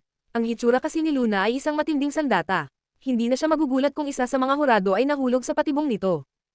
Noong una, balak niyang alagaan ng mabuti si Luna Windsor matapos niyang papirmahin ito sa kumpanya. Pero sinong mag-aakala na biglang lilito si Snow Windsor, ang enkakakbatang kapatid nito? Sa isang banda, may isang baguhan na walang koneksyon. Sa kabila naman, may isang sikat na artista na may makapangyarihang pamilya. Malinaw ang dapat piliin. Sa mundo ng showbiz, hindi lang ganda ang puhunan. Madilim ang ekspresyon ni Snow. Kahit hindi siya ang bida, malaking produksyon ang pelikulang ito. Sino man ang makarinig nito ay agad malalamang ayaw niyang mapasakamay ni Luna ang papel na iyon. Bahagyang nag-alala si Jasmine. Mukhang magkakaroon tayo ng problema. Malaki ang pondong inilaan ng kumpanya sa pelikulang ito. Siguradong matutuwa ang boss natin na parehong galing sa kumpanya natin ang lead at supporting female actresses. Kung may masangkop na ipapalit kay Luna, madali sana. Ang kaso, walang ibang pumasa sa audition. Wala tayong dahilan para alisin siya. Biglang kumalma si Snow na para bang may naisip siya. Habang hinihimas ang kanyang maingat na minanakurang mga kuko, tumawa siya ng bahagya. Hayaan mo na siya. Kung gusto niyang gumanap bilang fox spirit, sige lang. Hey, isang mga akit na nagdala ng kapahamakan sa isang kaharian. Bagay na bagay sa kanya ang papel na yan. Mabilis na nakatanggap ng tawag si Luna mula kay Jasmine na nagsasabing siya na ang napili bilang supporting lead para sa Land Under Heaven at kailangan na niyang maghanda. Ang pelikulang Land Under Heaven ay umiikot sa isang babaeng bida na ginamit ang lahat ng kanyang kabutihan upang matulungan ang lalaking bida na umakyat sa trono. Samantala, ang supporting female lead naman ay gumamit ng lahat ng klase ng kasamaan, nilabanan ng buong lipunan, at tuluyang isinumpa. Sa huli, napilitan siyang tumalon sa bangin dahil sa babaeng bida, na ikinatuwa ng lahat. Hindi na nakapagtataka kung bakit napaka-generous ni Snow na ibigay ang papel na ito sa kanya. Kahit nakuha na niya ang supporting role sa Land Under Heaven, may natitira pa siyang trabaho. Kailangan pa niyang tapusin ang isa pang eksena sa isang pelikula kung saan siya ang gumanap na kabit na ng agaw ng asawa ng iba. 5 minuto pa ang eksenang kailangang kunan. Isang eksenang bugbugan kung saan papaligiran siya ng isang grupo at marahas na babanatan. Ngunit ang 5 minutong eksena ay umabot ng 2 oras ng pagkuha. Ang mga extra na gumaganap bilang mga taong babanatan siya ay mga baguhan at hindi tugma ang kilos nila sa emosyon. Paulit-ulit siyang kailangang saktan. Pag-uwi, walang pagod niyang binuksan ang TV at humiga sa sofa, pagod na pagod. Maya-maya, parang may nakalimutan siya. Eksakto namang lumabas sa TV ang balita at isang pamilyar na figure ang lumitaw sa screen. Isang napakagandang mukha, malalapad na balikat, makitid na baywang, mahahabang binti, at isang presensyang parang matayog na bundok. Sino pa nga ba ito, kundi ang ama ni Little Treasure, si Lucas Ford. Nasa isang contract signing ceremony si Lucas at kasalukuyang nakikipagkamay sa ilang dayuhan.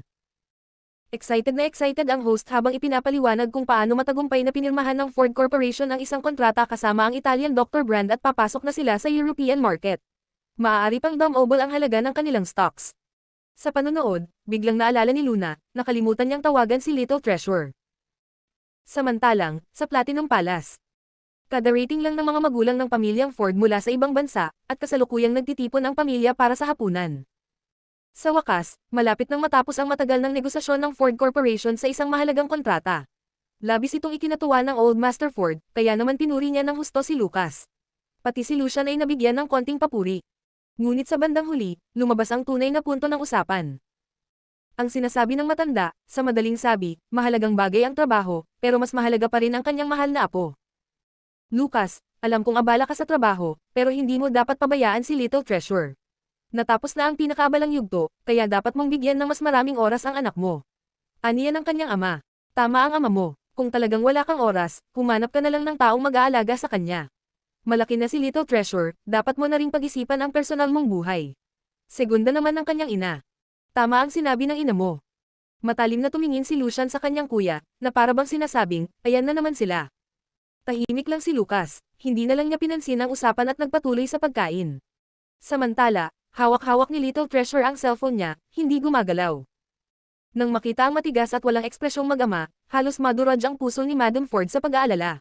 Lucas, naririnig mo ba ang sinasabi ko? At ano bang nangyayari kay Little Treasure? Ni hindi man lang siya kumain ng kahit isang subo ngayong gabi. Tapos hawak-hawak niya ang teleponong yan na parang napakahalagang kayamanan. Habang ngumunguya ng sweet and sour ribs, hindi malinaw ang boses ni Lucian nang sumagot, si Little Treasure ay naghihintay ng tawag mula sa magandang babae. Napakunot-noo si Madam Ford, litong-lito. Anong magandang babae? Kumaway si Lucian. Mom, Dad, huwag kayong masyadong mag-alala. May nagugustuhan na si Kuya.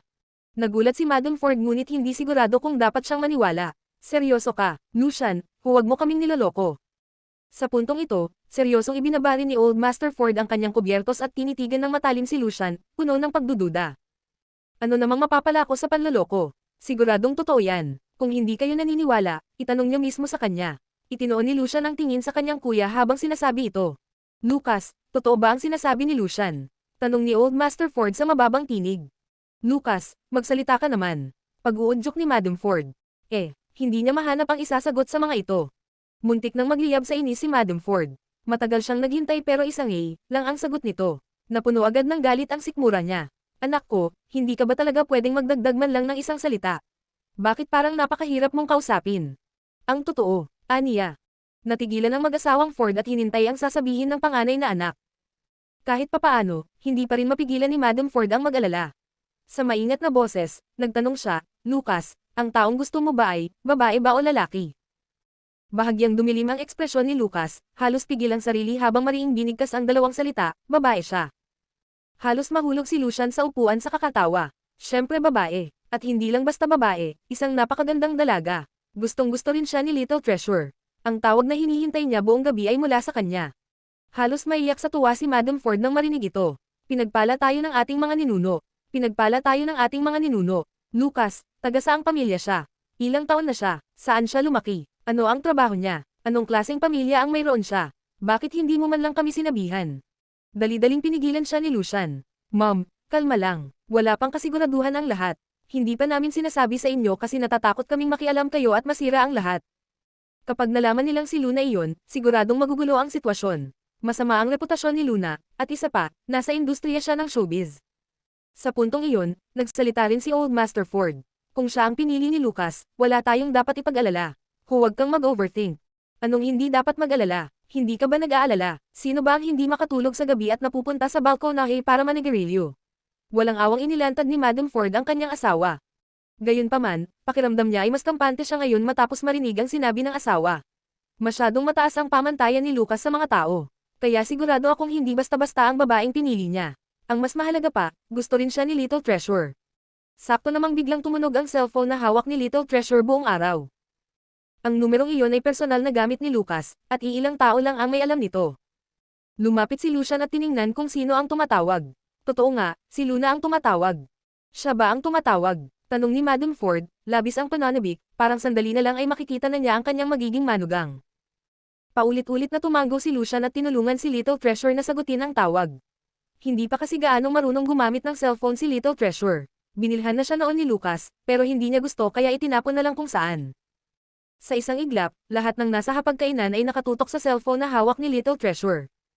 Si Lucian naman, na walang kahihiyan, ay diretsong lumapit para makinig sa tawag. Kabanata Siyam. Matagal na nakipagtalo si Luna sa sarili kung tatawag ba siya o hindi. Sa huli, pinindot niya ang numero na ibinigay sa kanya.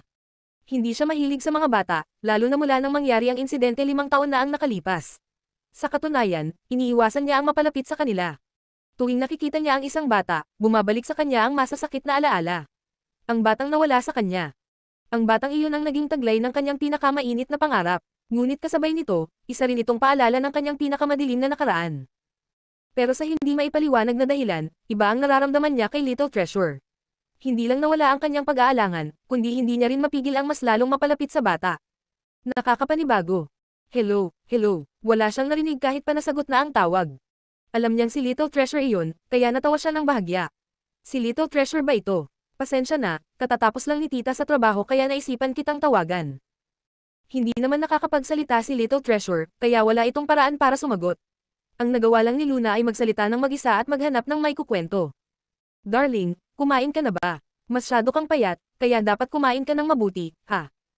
Hindi pwedeng maging pihikan sa pagkain ang mga bata. Hindi ka lalaki ng mabilis kung pipili-pili ka. Ang mga batang medyo chubby ay mas cute. Pero syempre, cute ka na rin naman ngayon. Oo nga pala. Nakita ko ang daddy mo sa TV kanina. Kakapirma lang niya ng isang malaking business deal. Ang galing niya. Pakiabot mo sa kanya ang pagbati ko. Makalipas ang 10 minuto, ibinaba na ni Little Treasure ang telepono at kinuha ang puting pisara na matagal na niyang hindi nagagamit. Dahan-dahan siyang sumulat sa ng congratulations. Bagamat hindi marunong magsalita si Little Treasure, bihasa siya sa parehong lengguwahe. Mas madalas niyang ginagamit ang Ingles dahil mas natutunan niya ito ng mas maaga. Ngunit, matagal na rin siyang hindi nagsusulat. Nawalan na kasi siya ng gana upang makipag-usap. Nanatiling nakatulala ang dalawang nakatatanda sa kanilang nakita. Si Lucian lang ang nanatiling kalmado, dahil nasaksihan na niya ito noon. Samantala, palihim namang pinakinggan ni Lucas ang pag-uusap ni Luna at ng kanyang anak. Nang makita niya ang salitang iyon sa pisara, isang bahagyang ngiti ang sumilay sa kanyang malamig na mukha. Ginulo niya ang buhok ng bata at sinabing, "Salamat."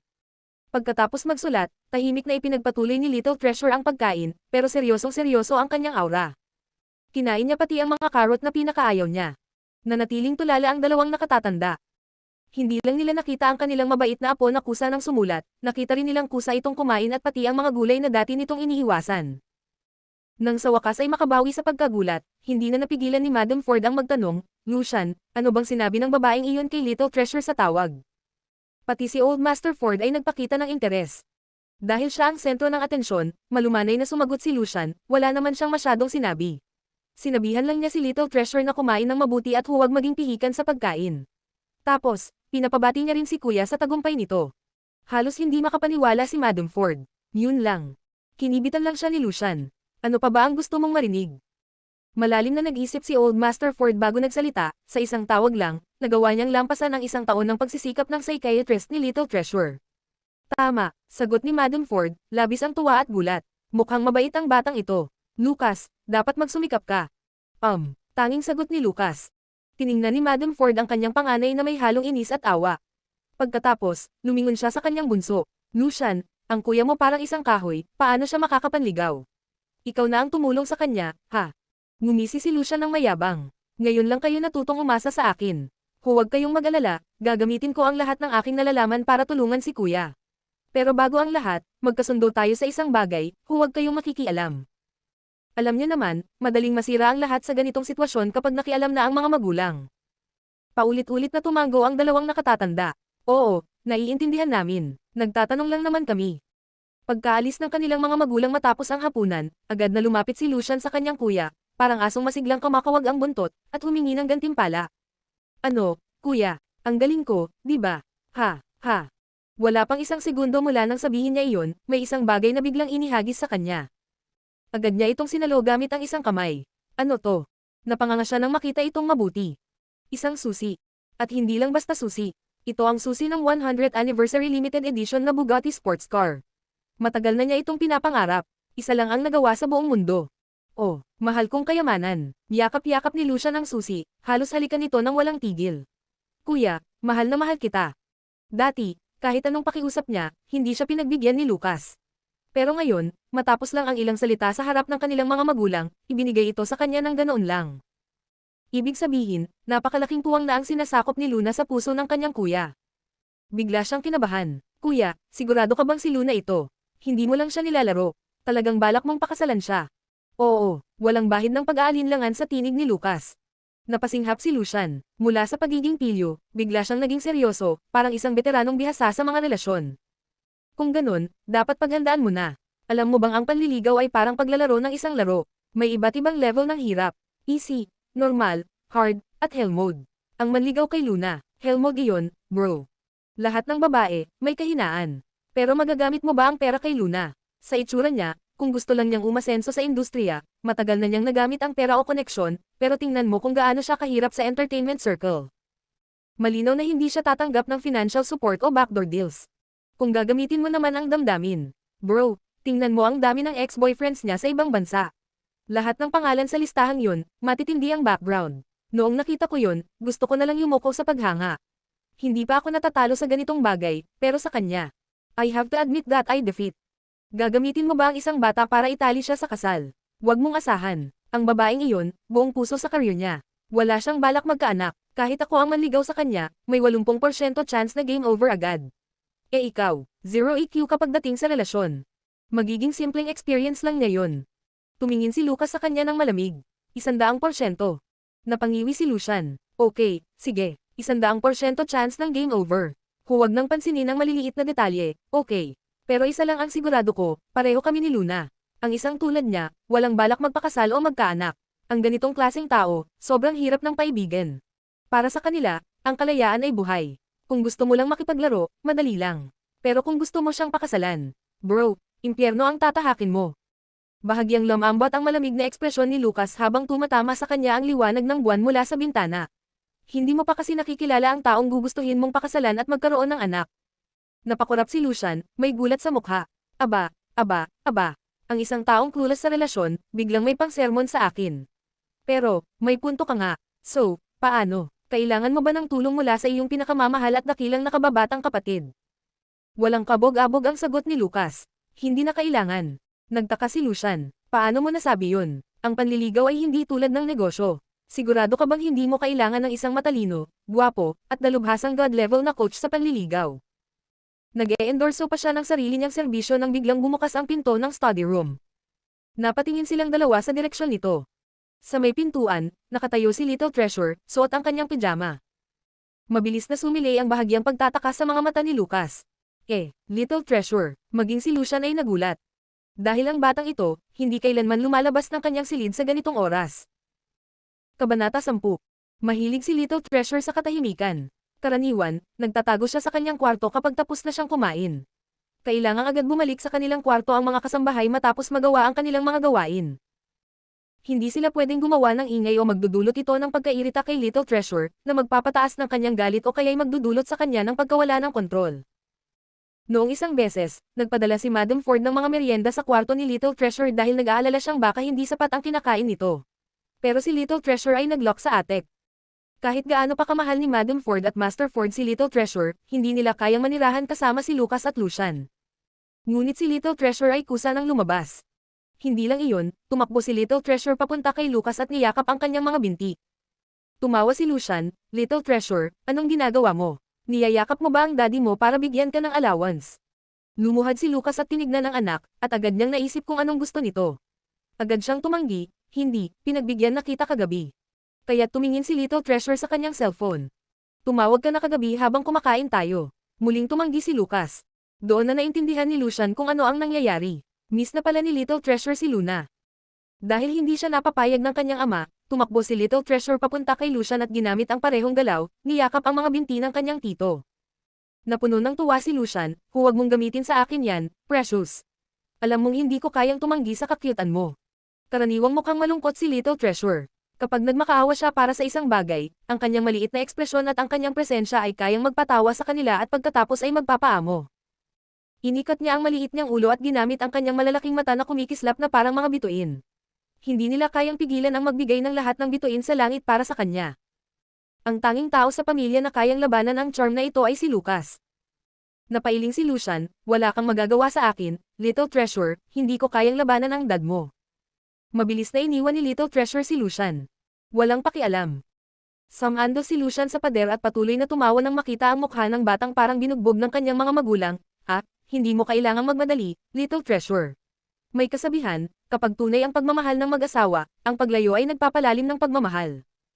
Hintayin mong magpakasal si Daddy at Luna. Araw-araw mo na siyang makikita. Bigo ang kanyang panghihikayat. Tumakbo si Little Treasure patungo sa pinto, binangga ito at tumakbo palabas. Napailing si Lucian, anong gagawin natin? Marami siyang kinain kanina, sabi ni Lucas. Ang ibig sabihin nito ay hindi na pwedeng gamitin ni Little Treasure ang taktika ng Hungry Strike. Nakalma si Lucian pagkatapos marinig ang sinabi ng kapatid. Pero talagang na-misjudge nila si Little Treasure. Bata siya, hindi kailangan ng mga taktika o plano. Kailangan lang niyang magingay. Isang malakas na tunog ng pagbagsak mula sa sala ang narinig nila habang nag-uusap pa lang. Nagkatinginan sila ni Lucian at nagmadaling bumaba. Ang sala ay naging magulo sa napakaikling panahon. Ang isang anti-gong flower vase sa sulok na kasing taas ng tao ay natamba at nabasag. Lahat ng bagay na pwedeng itulak o basagin ay naranasan ang parehong kapalaran. Milan Ford. Tanging kapag galit na galit si Lucas, saka lang niya tatawagan ang buong pangalan ni Little Treasure. Kahit si Lucian ay hindi kayang tiisin ang nakakatakot na presensya ni Lucas kapag ito ay nagalit. Paano pa kaya si Little Treasure? Nagsimulang manginig si Little Treasure dahil sa takot sa nakakatakot na ekspresyon ng kanyang ama. Lalo pang lumala ang kanyang emosyon. Sumigaw siya ng malakas habang tumatakbo at binabangga ang lahat ng bagay na nahahawakan niya. Dahil dito, sinundan siya ni Lucian ng mabilis, ngunit hindi siya maglakas loob na sumunod ng masyado. Mahirap na kung matapilok sila, dahil maraming pira-pirasong basag na bagay sa sahig. Kuya, hindi tayo pwedeng magpatuloy ng ganito. Tawagan mo na lang si Luna para pumunta rito. Hindi na kailangan. Malamig na tinanggihan ni Lucas ang ideya ng kapatid. Matieg ang sinubukang kumbansihin siya ni Lucian. Kuya, bata pa si Little Treasure, hindi siya isa sa mga tauhan mo. Masyado kang istrikto sa kanya. Ano bang masama kung palayawin siya paminsan-minsan? Normal lang sa mga bata ang maging matigas ang ulo o magdulot ng gulo. Hindi mo saklaw ang paraan ko ng pagpapalaki sa anak ko. Malamig ang ekspresyon ni Lucas. Determinado siyang hindi hayaan si Little Treasure na masanay sa maling ugali ng paggamit ng pagwawala para makuha ang gusto niya. Napakamot sa ulo si Lucian, naiipit sa pagitan ng mag-ama. Sakit sa ulo ito. Kung lumala pa ang sitwasyon at makarating ito sa kanilang mga magulang, siguradong mabubunyag ang ginawa niyang pagdala kay Little Treasure sa bar. Diyos ko, ipadala niya naman ang tagapagligtas ko.